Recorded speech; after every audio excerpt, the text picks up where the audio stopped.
Hello, I'm Irwin Stelzer, Director of Economic Policy Studies at the Hudson Institute.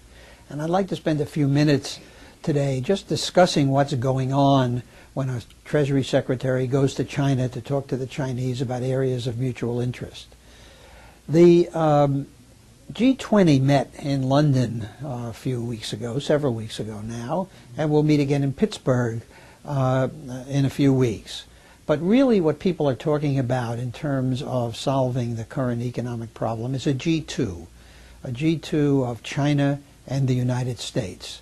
Our countries are mutually independent. China sends us everything from microwave ovens to sneakers to T-shirts. We send them pictures of American presidents printed on green little bits of paper.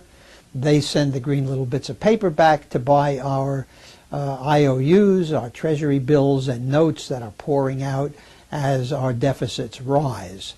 That's pretty good for us because it keeps interest rates down and it keeps the dollar an important factor in world trade. Well, the Chinese are now nervous.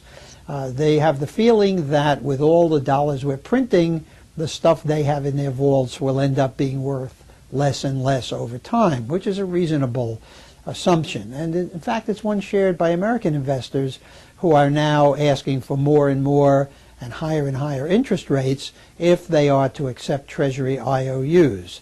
That's bad news for the American economy. What our country and China are trying to hassle out is a rebalancing of world trade, some system whereby the Chinese will let their currency float, which means let it increase in value instead of artificially depressing it, which would encourage our country to export to them and discourage them from exporting as much to us. In other words, it would stimulate demand in China so that they would buy more things, and it would cut American demand for their stuff, which would help bring trade into balance and stop this flow back and forth of dollars and goods that are keeping interest rates so low.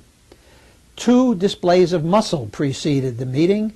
One by the United States, a little protectionist muscle in which the deal to bail out General Motors now includes a clause that prohibits GM from bringing in small cars from China.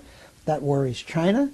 And a deal China made with Brazil to buy oil and pay for it not in dollars but in their own currency, the yuan, and to allow the Brazilians to use those yuan to buy stuff in China. In other words, cut the American dollar out of the loop. Now, neither country really can prosper with these muscular displays. The Americans really need Chinese goods, and the Chinese really need to trade with America. So the hope is that they will work out a system whereby the Chinese will allow their currency to appreciate a bit, and where we will back off all our protectionist threats.